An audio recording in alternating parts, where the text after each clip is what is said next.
नमस्कार विद्यार्थी मित्रांनो, मी विनोद नाईक. आपण पाहत आहोत इयत्ता 10वी विज्ञान भाग पहिला गुरुत्वाकर्षण. आपलं हे सेशन सुरू करण्यापूर्वी लक्षात घ्या की एएएस विद्यालय हे असं एक ऑनलाईन स्कूल आहे की ज्यामध्ये आपल्याला 6वी ते 10वी पर्यंत सर्व विषयांचे जसे की social science, science, maths, English, computer, Hindi योग्य प्रकारे मार्गदर्शन मिळतं आणि त्याचप्रमाणे अमर्याद टेस्टचा अनुभव सुद्धा आपल्याला या ॲपच्या मार्फत घेता येतो आणि आपल्याला आवश्यक असलेल्या एक्सपर्ट टीचरचा मार्गदर्शन सुद्धा आपल्याला या विद्यालयाच्या माध्यमातून मिळत असतं. तर आजच रजिस्टर करा आणि एएस विद्यालय मार्फत आपण आपलं ऑनलाईन एज्युकेशन घ्या. तर आपण बघूया आपण आता गुरुत्वाकर्षण. पृथ्वीचे गुरुत्वीय त्वरण म्हणजेच अर्थ ग्रॅव्हिटेशनल एक्सलरेशन. आता एक्सलरेशन म्हणजे काय? आपण जेव्हा एखादी बाईक चालवतो किंवा कार चालवतो त्यावेळेला एक्सलरेटर दिलं जातं. म्हणजेच काय, तर आपली गती बदलत जाते, आपला स्पीड वाढत जातो. त्याचप्रमाणे पृथ्वीच्या विरुद्ध दिशेने फेकलेली वस्तू पृथ्वीकडे आकर्षित होते, त्यालाच त्वरण असं म्हणतात. म्हणजे त्वरण म्हणजेच काय, तर एक्सलरेशन.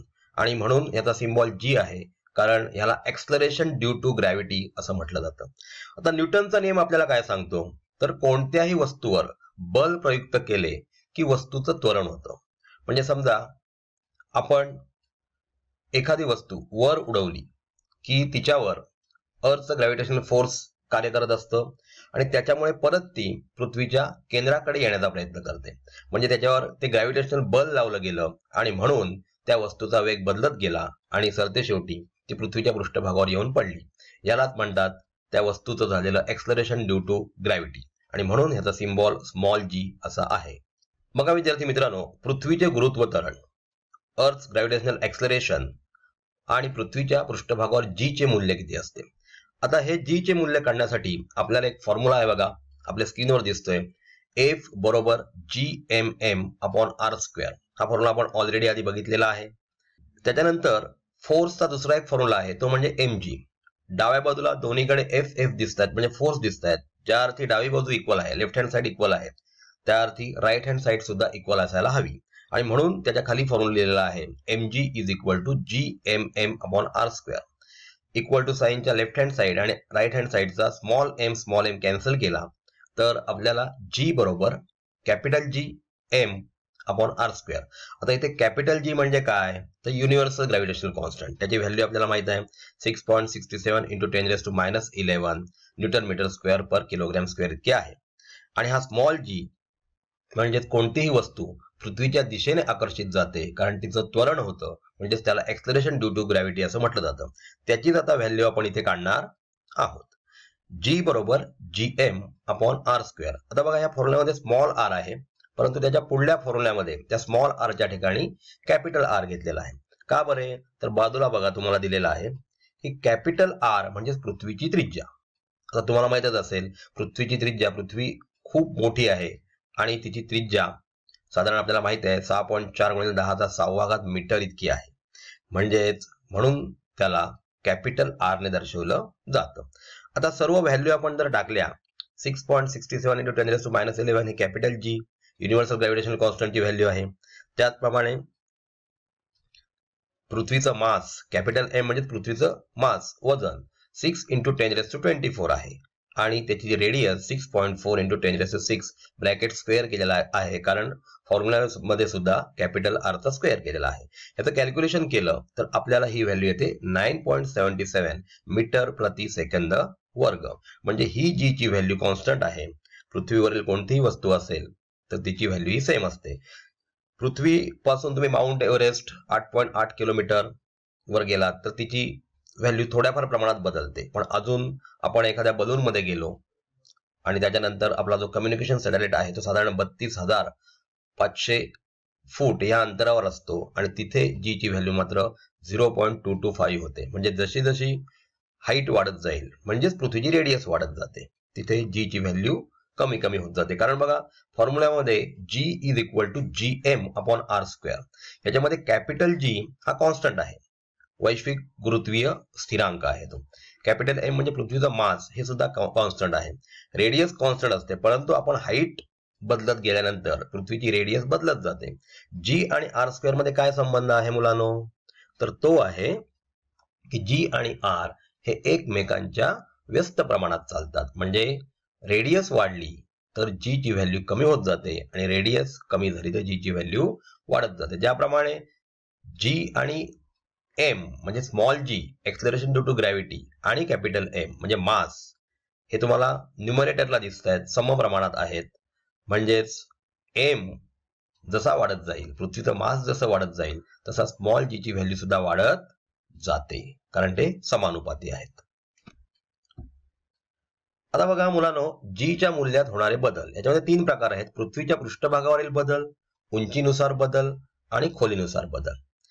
आपल्याला माहितच आहे पृथ्वी पूर्णपणे स्फेरिकल नाहीये, कारण तिचं रोटेशन होऊन होऊन मधला भाग तिचा बल्ज झालेला आहे, फुगीर झालेला आहे.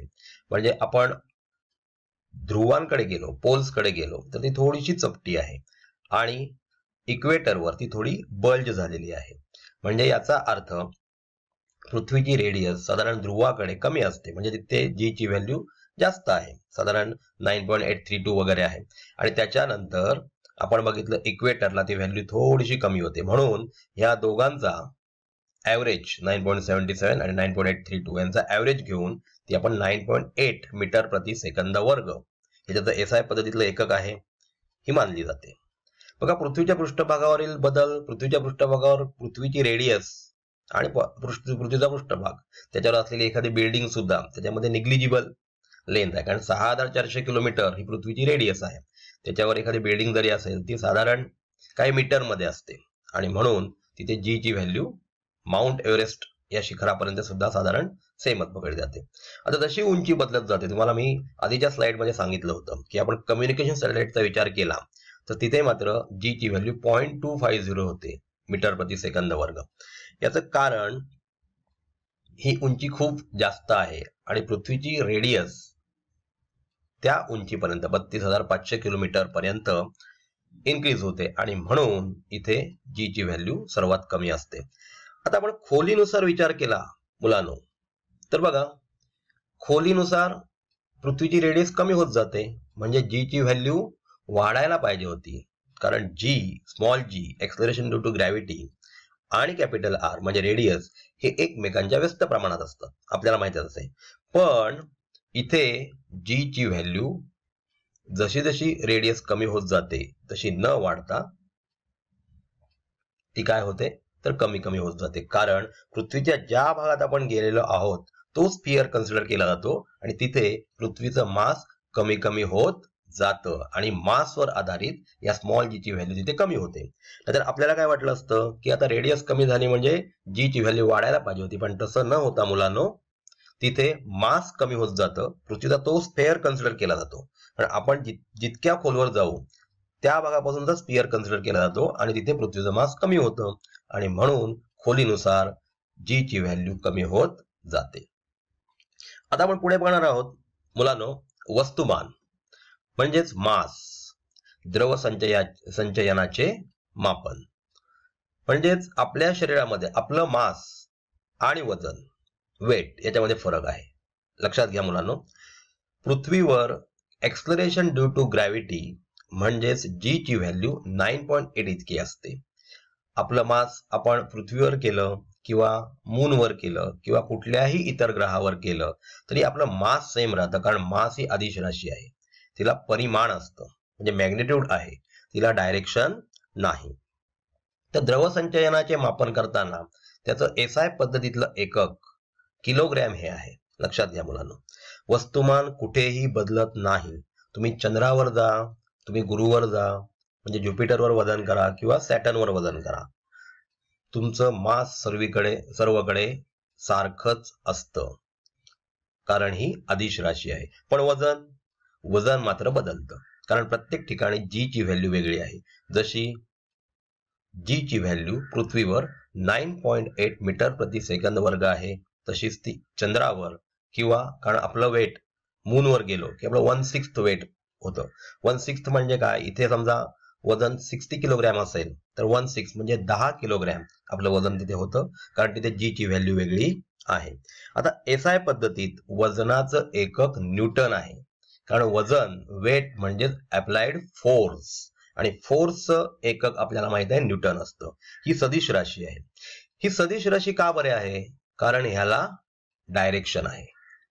याला मॅग्निट्यूड सोबत म्हणजे परिमाणासोबत डायरेक्शन म्हणजे दिशा सुद्धा आहे, जी वस्तुमानाला नाही, म्हणून ही सदिश राशी आहे. बघा आपण बघूया मुक्त पतन किंवा फ्री फॉल. एखादी वस्तू आपण पृथ्वीवरून फेकल्यास ती परत पृथ्वीकडे येते, म्हणजे याचा अर्थ तिचं मुक्त पतन होतं.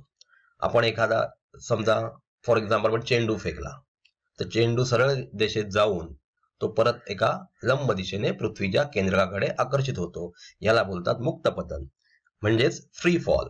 समजा आपल्या हातात आपण एखादा दगड होल्ड केला आणि कालांतराने त्याचा आपलं होल्डिंग सोडून दिलं तर तो पृथ्वीच्या सेंटरकडे आकर्षित होतो आणि तो पडण्याची जी क्रिया आहे त्यालाच फ्री फॉल असं म्हटलं जातं. आता बघा आपल्याला गतीविषयक 3 नियम माहित आहेत. V is equal to you plus a t. इथे सुरुवातीला आपण कोणताही पदार्थ हातात धरला की त्याचा सुरुवातीचा वेग म्हणजेच यू 0 म्हणजे 0 पकडला जातो, म्हणून V is equal to you plus एटीच्या ठिकाणी V is equal to 0 plus AT होईल. इथे ए सुद्धा बदलून जी केला जातो, कारण हा पृथ्वीच्या सेंटरकडे आकर्षित का होतो? तर एक्सलरेशन ड्यू टू ग्रॅव्हिटीमुळे. पण एक्सलरेशन ड्यू टू ग्रॅव्हिटीचा सिम्बॉल काय आहे? जी. म्हणजे हे जे त्वरण निर्माण होतंय ते जी मुळे होतंय, त्याच्या ग्रॅव्हिटीमुळे होतंय, म्हणून ए च्या ठिकाणी जी येतो आणि व्ही बरोबर जी टी हा फॉर्म्युला. दुसरा फॉर्म्युला गतीविषयक आहे s is equal to u t plus half a t square. आता यू ची व्हॅल्यू 0 म्हटल्यानंतर 0 इंटू टी 0 येतो, हाफ एटी स्क्वेअर. इथे पण बघा ए ची व्हॅल्यू जी केलेली आहे. त्याचप्रमाणे तिसरा नियम आहे v square is equal to u square plus 2as. आपल्याला सांगितल्याप्रमाणे आपण जर एखादी वस्तू मुक्त पतन होण्यापूर्वी आपल्या हातात पकडली असेल तर तिचा सुरुवातीचा वेग 0 असतो, 0 असतो आणि म्हणून 0चा वर्ग 0 येतो. 2as मध्ये इथे सुद्धा ए च्या ठिकाणी जी टाकलेला आहे, म्हणजे मुक्त पतनासाठी त्वरण हे जी असते आणि आरंभीचा वेग 0 असतो. बघा मुलांनो, गुरुत्वीय स्थितीज ऊर्जा म्हणजे ग्रॅव्हिटेशनल पोटेन्शियल एनर्जी. आता पोटेन्शियल एनर्जी म्हणजे काय? तर पोटेन्शियल एनर्जी म्हणजे साठवलेली ऊर्जा, स्टोअर्ड एनर्जी.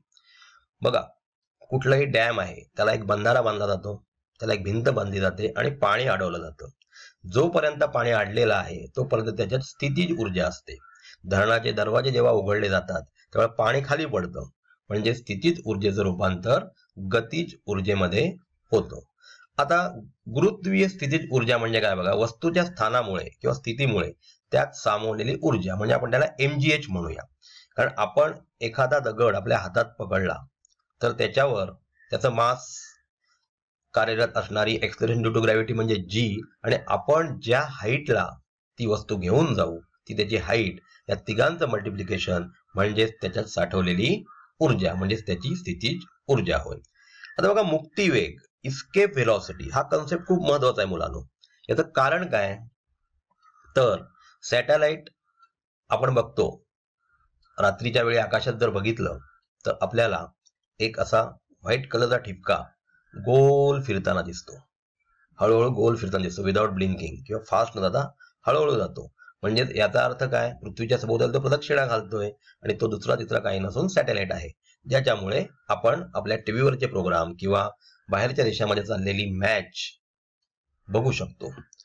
तर त्यापूर्वी आपण बघूया आता मुक्तिवेग म्हणजे पृथ्वीच्या ऍटमॉस्फिअर मधून, वातावरणातून पृथ्वीच्या गुरुत्वीय बलापासून जर एखाद्या पदार्थाला बाहेर न्यायचा असेल, जसं आपण मार्स ऑर्बिटर बघितलं होतं, मंगळाकडे नेलं होतं यान भारत सरकारने आपल्या प्रयत्न करून, आपल्या सायंटिस्टने प्रयत्न करून, आणि ते कसं बरं गेलं असेल तर त्याच्यासाठी मुक्तिवेग म्हणजे इस्केप व्हेलॉसिटी हा कन्सेप्ट खूप महत्वाचा आहे. न्यूटनचा तिसरा नियम काय सांगतो? तर व्ही वर्ग बरोबर यू वर्ग अधिक 2as. आता आपल्याला माहित आहे सुरुवातीचा वेग आपण इथे 0 पकडलेला आहे, यू वर्ग अधिक 2 इंटू मायनस gs. आता यू वर्ग आपण इथे बघा अंतिम वेग आपण 0 पकडला, यू वर्ग आहे सुरुवातीचा वेग. त्यावेळेला आपण रॉकेट लॉन्चिंग करत असताना खाली बघा खूप मोठा ब्लास्ट केला जातो, म्हणजे तिचा सुरुवातीचा वेग काहीतरी असायला लागतो, त्याच्याशिवाय हे रॉकेट पृथ्वीच्या वातावरणाच्या किंवा गुरुत्वीय बलाच्या परिणामाच्या बाहेर जाऊ शकत नाही. तर इथे -G आलाय बघा, कारण पृथ्वीच्या गुरुत्वीय बलाच्या विरुद्ध कार्य केलं जातं. एखादं रॉकेट जेव्हा लॉन्च केलं जातं त्यावेळेस पृथ्वीच्या गुरुत्वीय बलाच्या विरुद्ध काम केलं जातं, म्हणून ए ची व्हॅल्यू ते -G आलेली आहे. म्हणजेच जर u² पलीकडे नेला, तिथे 0 आहे तिथे, तर -u येईल आणि हा -2gs जर त्याला -2g ने डिवाइड केलं तर -2g येईल, मायनस मायनस प्लस होतो, म्हणून त्या विस्थापनाचा फॉर्म्युला होतो s बरोबर u²/2g. आता बघा मुलांनो, मुक्तिवेग म्हणजे इस्केप व्हेलॉसिटी काढण्यासाठी एक फॉर्म्युला आहे बघा, के म्हणजे कायनेटिक एनर्जी, गतिज ऊर्जा. त्याचा फॉर्म्युला आहे ½ mv². इथे इस्केप म्हणून ESC याचा उल्लेख केलेला आहे. त्याच्यामध्ये साठवलेली ऊर्जा जी आहे PE पोटेन्शियल एनर्जी ती मायनस, कारण विरुद्ध काम होत आहे, म्हणून GMM/R आहे. आता E1 काढताना आपण ह्या दोन्ही यांचा म्हणजे E1 म्हणजे टोटल एनर्जी, ही काढताना आपण दोन्ही एनर्जींची बेरीज करू, म्हणजे या दोन्ही एनर्जींची बेरीज आपल्याला दिसते की E1 = ½ mv² इस्केप -GMM/R. आता अनंत अंतरावर इथे कायनेटिक एनर्जी पूर्णपणे थांबलेली असते आणि हा ऑर्बिट मध्ये फिरत असतो, म्हणून तिथे 0 होते. पोटेन्शियल एनर्जी -GMM आणि R च्या ठिकाणी इन्फिनिटी टाकलेला आहे, म्हणजे अनंत अंतरावर आहे. आता इथे टोटल एनर्जी KE + PE आपल्याला माहिती आहे, गतिज ऊर्जा अधिक स्थितिज ऊर्जा म्हणजेच टोटल एनर्जी, म्हणून इथे E2 किती होऊन जाते? 0 होऊन जाते. तर अशा प्रकारे अनंत अंतरावर E2 जी झालेली आहे ती 0 आहे आणि E1 आपल्याला लेफ्ट हँड साइडला दिसते. आता बघा मुलांनो, E1 = E2 म्हणजे ऊर्जा अक्षयतेचा नियम आपल्याला माहित आहे, E1 बरोबर E2 असतो. आता E2 ची व्हॅल्यू इथे 0 घेऊया आणि E1 ची व्हॅल्यू मागील स्लाइडवर काढल्याप्रमाणे ½ mv² इस्केप -GMM/R. हे इक्वेशन आपण सॉल्व्ह करत गेलो तर v² इस्केप m दोन्हीकडला कॅन्सल होईल, स्मॉल m, म्हणजेच आपल्याकडे शिल्लक राहील हा -GMM/R पलीकडे गेल्यावर +GMM/R होईल. v² इस्केप = 2GM, 2 जो लेफ्ट हँड साइडला डिवाइड होता तो मल्टिप्लाय होणार अपॉन R.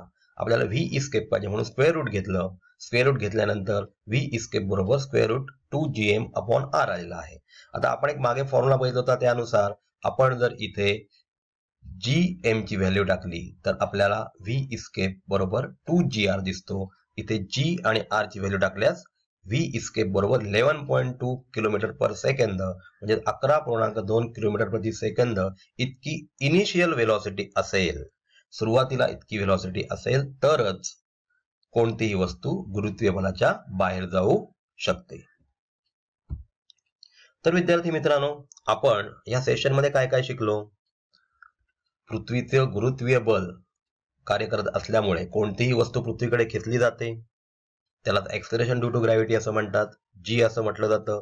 त्याच्यानंतर इस्केप व्हेलॉसिटीच्या माध्यमातून कोणताही ग्रह किंवा कोणतीही वस्तू जर पृथ्वीच्या गुरुत्वीय बलाच्या बाहेर न्यायची असेल तर कशा प्रकारे त्याच्यावर बल लावलं जातं, याच्यासाठी आपण इस्केप व्हेलॉसिटीचा फॉर्म्युला बघितला.